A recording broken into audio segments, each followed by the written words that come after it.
অনেকে অভিযোগ করে থাকে ইসলাম নারীদেরকে ঘরে বন্দী করতে চায়। তারা পবিত্র কোরআনুল কারীমের সূরা আহজাবের 30 নম্বর সূরার 33 নম্বর আয়াতটি ভুলভাবে উপস্থাপন করে থাকে।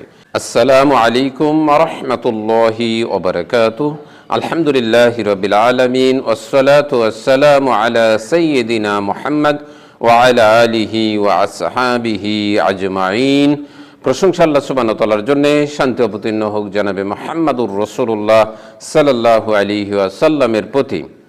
অনেকে অভিযোগ করে থাকে ইসলাম নারীদেরকে ঘরে বন্দী করতে চায়। তারা পবিত্র কোরআনুল কারীমের সূরা আহজাবের 30 নম্বর সূরার 33 নম্বর আয়াতটি ভুলভাবে উপস্থাপন করে থাকে, যেখানে বলা হয়েছে ওয়াকরনা ফি বুয়ুতিকুন্না, তোমরা ঘরেই অবস্থান করো, জাহিলি যুগের ন্যায় সৌন্দর্য প্রদর্শনের জন্য ঘর থেকে বের হইও না। এই আয়াত থেকে তারা বলছে যে এই আয়াতে বলা হয়েছে নারীদেরকে ঘরে বন্দী করো।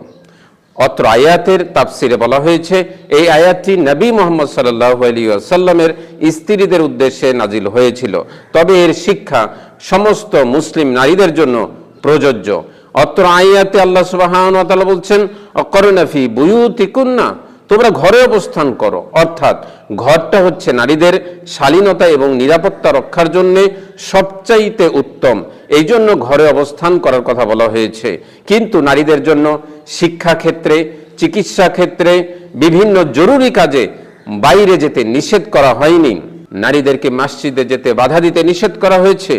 হাদিসটি রয়েছে মুসলিমের 442, লা তামনাউ ইমা আল্লাহি মাসাজিদ আল্লাহ, তোমরা আমার বান্দীদেরকে মসজিদে যেতে বাধা দিও না, অর্থাৎ মসজিদে যেতে নারীদেরকে বাধা দিতে নিষেধ করা হয়েছে।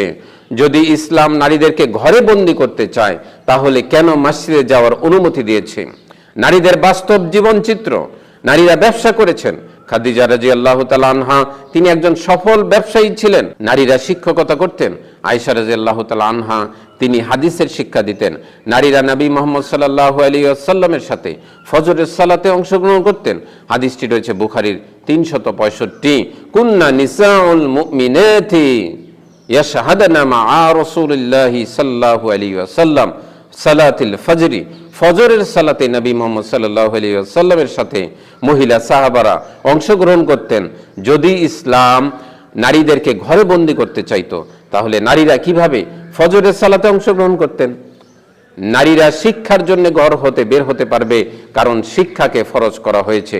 হাদিসটি রয়েছে ইবনে মাজার 224 নম্বর হাদিস, তলাবুল ইলমি ফারিদাতুন আলা কুল্লি মুসলিম। মুসলিম শব্দটির মধ্যে রয়েছে প্রত্যেক নারী এবং প্রত্যেক পুরুষ।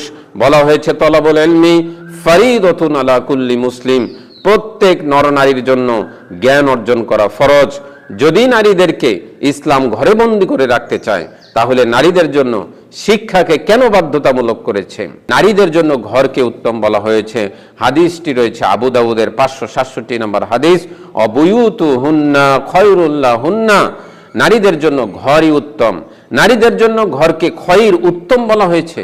এই হাদিসকে ভুলভাবে পেশ করা হয়, বলা হয় নারীদেরকে বন্দী করার কথা বলা হয়েছে। এখানে নারীদেরকে বন্দী করার কথা বলা হয়নি, বলা হয়েছে নারীদের জন্য ঘর উত্তম, বাধ্যতামূলক করা হয়নি। পশ্চিমা মিডিয়ার দৃষ্টিতে পর্দা হচ্ছে নারীদেরকে বন্দী করা, পর্দা হচ্ছে নারীদের জন্য বাধা।